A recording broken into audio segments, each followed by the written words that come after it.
Hi, Sophia. Hello, how are you? I'm good. How are you? I'm great. Getting my video started. I like your sweater. That looks so Thank cozy. you. Thanks. Yeah. Is it cold? It's gotten pretty cold all of a Nice. sudden, which is okay, but Yeah. Yeah, it's like cold in the mornings over here, but then it warms up pretty fast. And yeah, so yeah, like by like 11, it's like 60 and sweaty outside. But yeah. that's nice. Yeah. As long as it's cold at night and warm during the day, I'm happy. But when Yeah. it starts to become cold all day long, it's rough. Yeah. Especially out there in the desert. Like I think it probably gets real cold. It does, yeah. Yeah, it Yeah. gets pretty cold. Just pulling up. My little blurb for the beginning. I put together like a slideshow with just kind of images to flip Perfect. through while I'm going. Okay, Yeah. let me make you co-host, and then I think it'll allow you to share your screen Okay. if you want to test it out beforehand. Yeah, let's just see. Looks like it. Yeah, Yeah. Okay, cool. perfect. Yes. Great.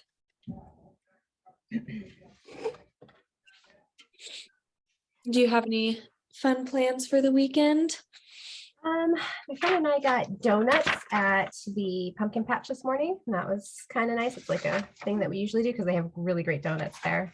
Yeah. So that was nice. And other than that, I think we'll have my partner's brother and his family over for dinner. Just kind of like trying to be chill. Nice. Yeah. How about you? Really good. Just kind of relaxing. We just had our Dia de los Muertos celebration last night. Nice. So, yeah, taking a breath after that. It was good, but it's a lot planning events and all the things. So, Yeah, definitely. yeah. Do you guys But do a lot of no school day events and things like that or classes? no school day ones. Mm-hmm. Mm-mm. Not as much. Yeah. No. Yeah. Yeah. The art organization out here, they were Mhm. doing no school days and it was like Wednesday through Friday this week. And so every day it was just like something new and like a ton of stuff. So it seemed exhausting for them too. Yeah, yeah. Yeah. That sounds really cool though. We should Yeah. definitely start doing that. Because Cool. that would be great, Yeah. especially somewhere for kiddos to go when their parents are at work. Definitely. Yeah. Yeah. Um, mm-mm. So I kind of just wrote up some notes about sort of my general like philosophy about art as storytelling, both through like my own artwork and teaching. Mhm. And so just like kind of like a history and like some examples of things that I've done, and then thought that I would like leave it up to like, questions if you have any you want to talk about or things that you think I should mention, can totally do that. Yeah, that would be great.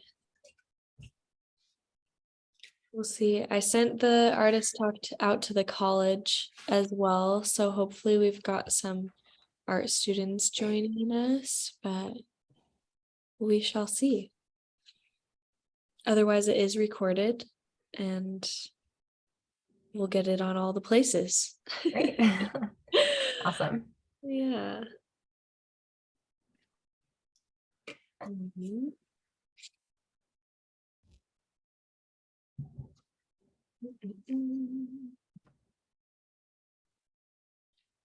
And you're teaching right now too, right? I'm teaching all the time. Yeah. So cool. Yeah. So cool. Yeah. There's always something Yeah, going on. yeah. Are you primarily at one school then, or do you kind of hop around? No, I'm all over the place. So I have adult classes at some community colleges, different ones, and then I have kids classes in Eugene and Philomath. And I've got a couple of residencies coming up. So I just like go all over the place, really. Yeah. Yeah. That's really cool.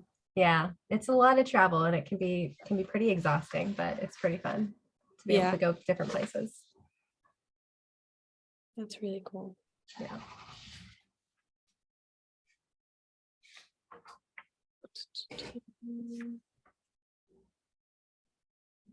Okay, we'll give it about 5 minutes and see who joins. Okay.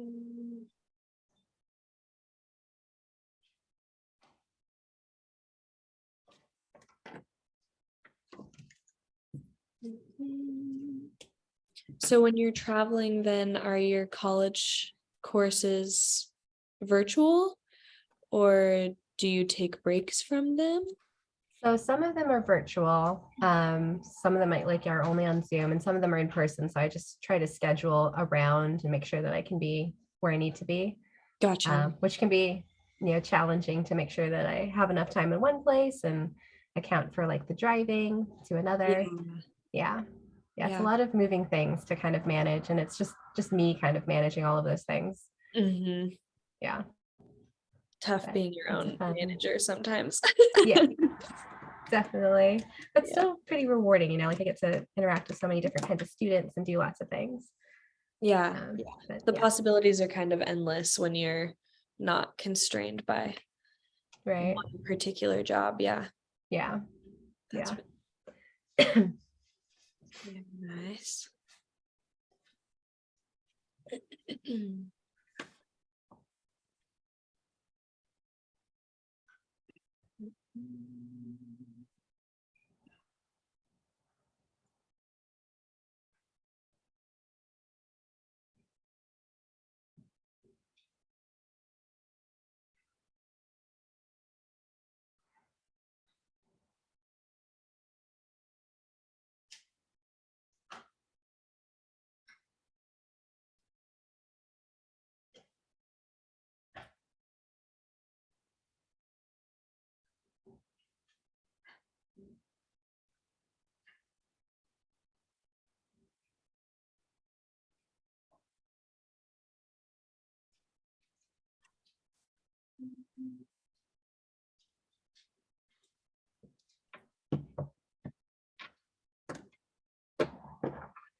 Sorry, my dog is wandering around in the background.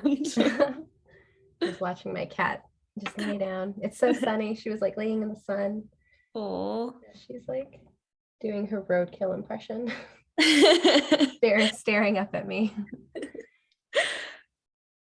cute. Alrighty, well, would you like to wait a little longer and see if anyone hops on, or would you like to get started and we can just have it recorded? Yeah, If we can do people that. jump on, then they can. Yeah, totally. Okay. Yeah, let's do that. Excellent. Alrighty.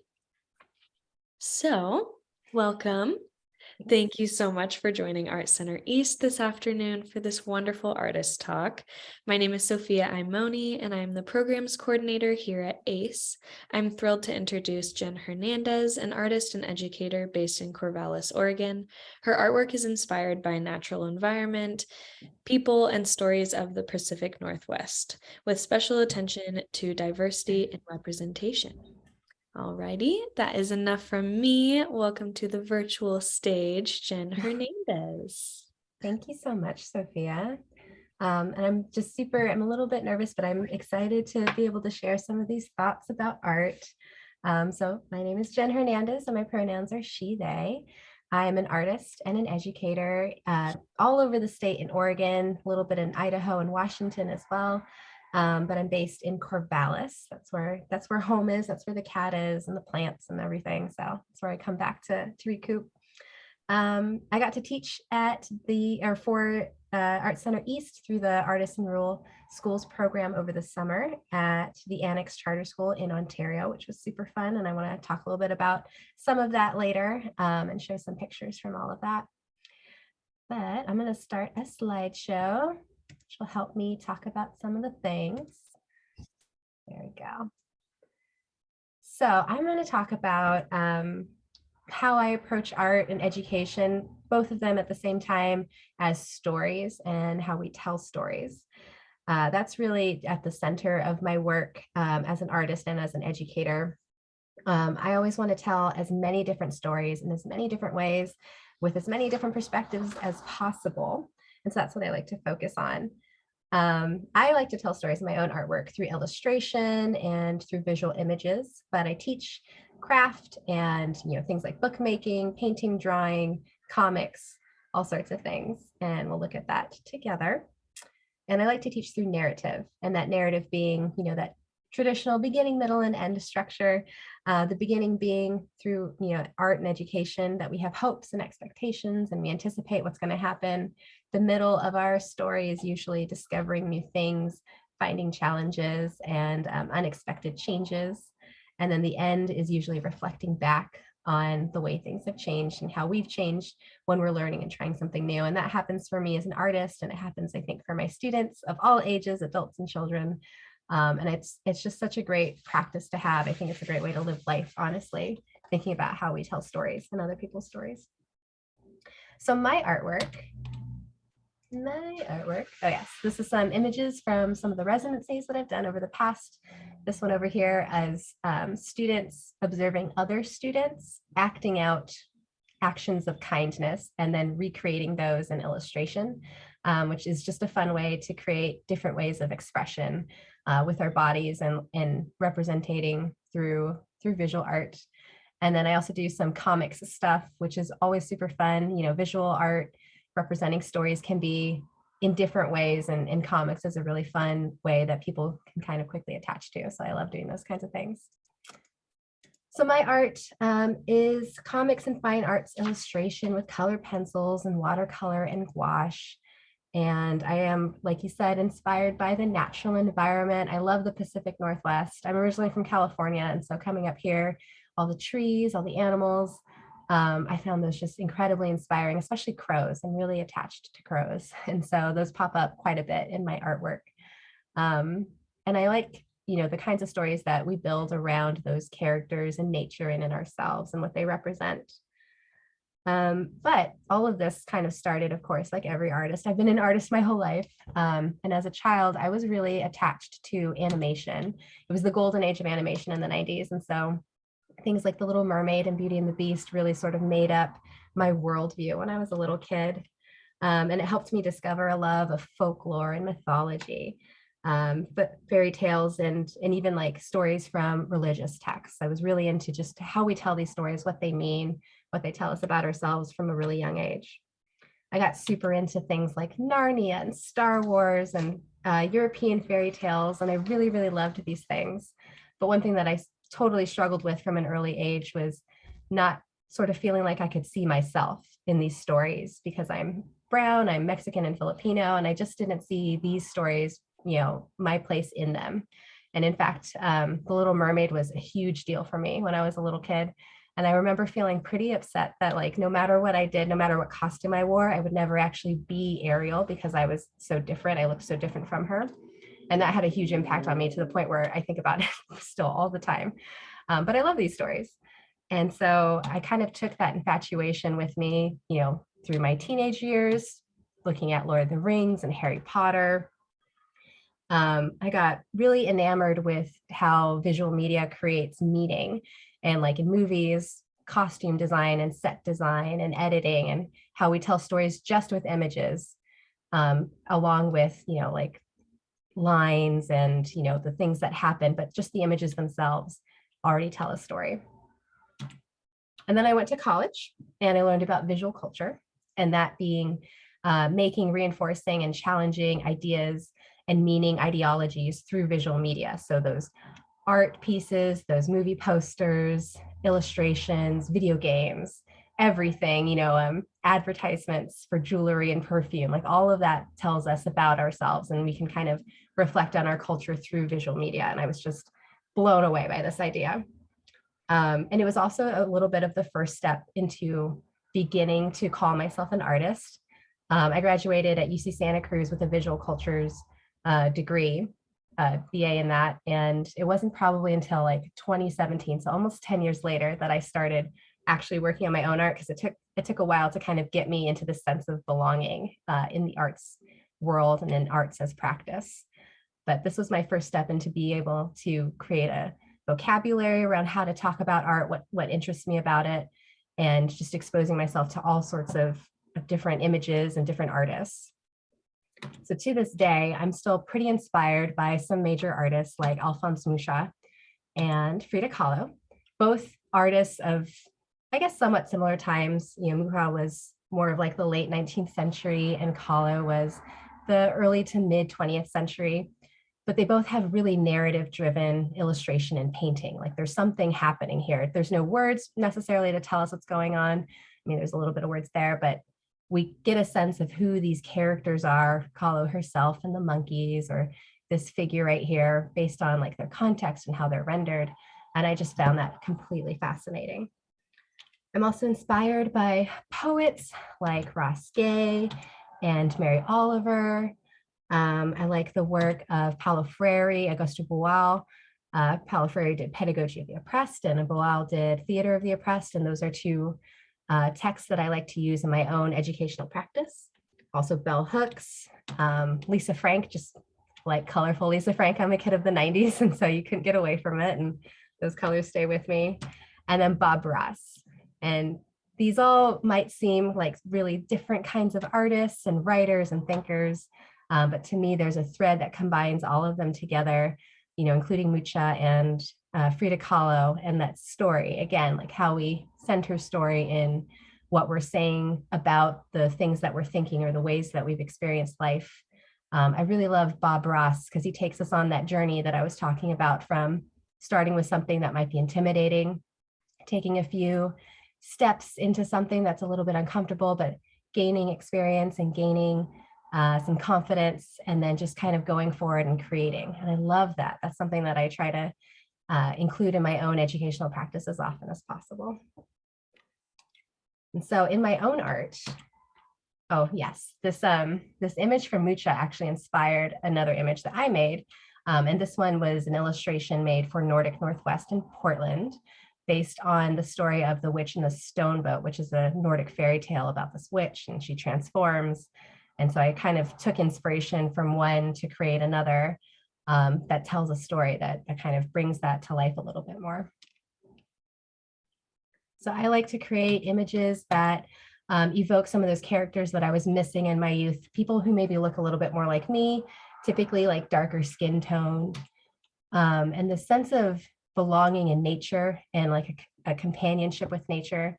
In a lot of the movies and the books that I really love, the fairy tales, they were always about like going into the woods or encountering monsters, you know, something that was otherworldly or supernatural. And it was hard for me to see myself going into the woods and experiencing an adventure like that. And so I think that when I'm creating new images or characters for myself or for others, I'm always thinking about how can I create the sense of belonging in those spaces. And so a couple of characters here that I've developed just with that idea of being closer to nature, especially, you know, this environment that I love so much, the Pacific Northwest. Thinking about like fungi and, you know, a little bit of arcana and creepy things. I also really like slugs and and just like those darker edges of imagination and the things that maybe we don't think about a whole lot. Um, I have this like little slug painting right here. This gouache painting was a slug that I saw while I was on trail earlier this year. And it was eating these little rose petals or these little petals from flowers. And it was just so beautiful and just a little snapshot from this thing's life that I thought was just, you know, enchanting. So those are the kinds of things that I like to make. In my educational practice, I like to kind of still stay with the same thing of stories, but we explore lots of things. So these are images from the residency in Ontario from earlier this year, the beginning of summer. And this is what I call monster makers, where students are creating little creatures that they've made up or that they've researched and deciding how kind of lives they live, where they live, what sort of adaptations that they have to allow them to live in these areas. So we make these little dioramas of their environments and they create these creatures in polymer clay, thinking about, do they need wings to fly over large vistas of snow, or do they have, you know, special horns or antenna that help them detect light? You know, they make up these stories about how they live their lives, and then they tell those stories to each other. And so we go through this whole cycle, starting with, you know, I want to do something. So we sit them down, or we all sit down together and we think, okay, we want to create creatures. We want to be good at this. We want to do something really well. Adults do this too when they come to my classes for illustration or for painting. You know, they often sit down and are like, I want to learn how to do this thing. So that's the beginning of the story. And then the second part of the story is, I'm trying to do this thing and it's a little bit tough. And so with the polymer clay, students will try to create their little creatures and they'll fall apart in their hands. You know, maybe after we bake them, they'll just disintegrate, and we'll learn from that. You know, we might get frustrated, or we might be confused or irritated or bored even. And that's part of our story too, going through those challenges. A lot of the times in some of my crafting classes for adults, or my painting and illustration classes for adults, they'll go through that same process of trying something and being really dissatisfied with what they've created and feeling a little bit down about that. That's part of that cycle. And so the next part is, how do we meet that challenge and then get through it? Just like in a story, just like a story of a hero who's gone off on an adventure to face a monster, and then they come across something that feels a little bit insurmountable. That's what we do when we're learning and practicing art. And then the last part of that story is coming out in the end and sharing a little bit of what you've created and saying, I've done something, and showing that to someone else, telling them your story, and then also looking at what other people have created and hopefully getting a little glimpse of someone else's perspective, someone else's experience, and learning from that. And so I like to kind of think about classes and the learning process, whether it be about, you know, biology adjacent, STEM adjacent, or just an artistic practice, how we can go through that cycle and learn about that cycle with each other. And even though it's pretty much the same cycle for everybody, it's always really different how people kind of go through that and how they come out of it changed and different. So here are some pictures from some other group classes, some adult classes in gouache painting, and a family class with mask making, sharing with each other, kind of just enjoying the opportunity to create next to each other, which I think is so important when it comes to community building and building strong relationships.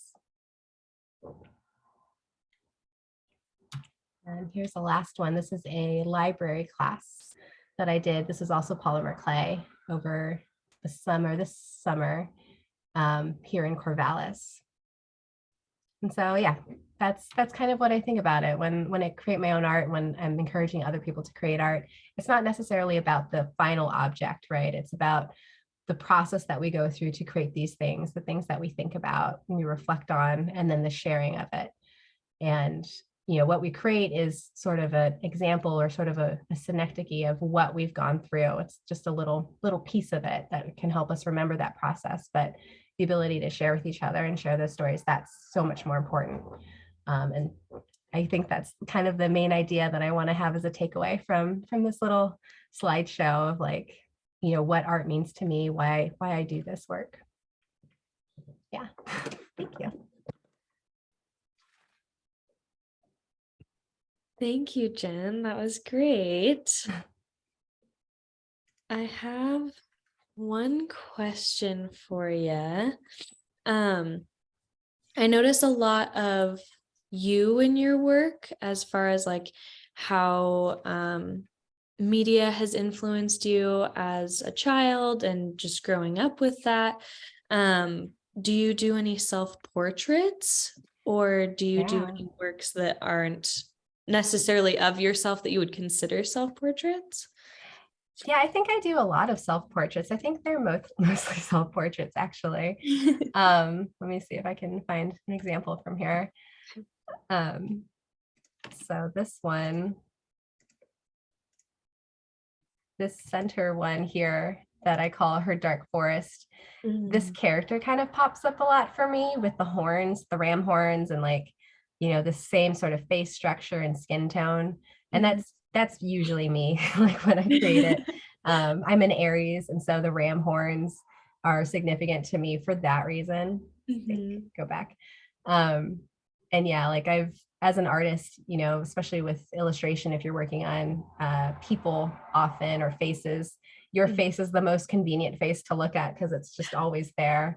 And so, yeah, self-portraiture, but it's never really just me, it's usually an allegorical figure that I've used my image to help me create.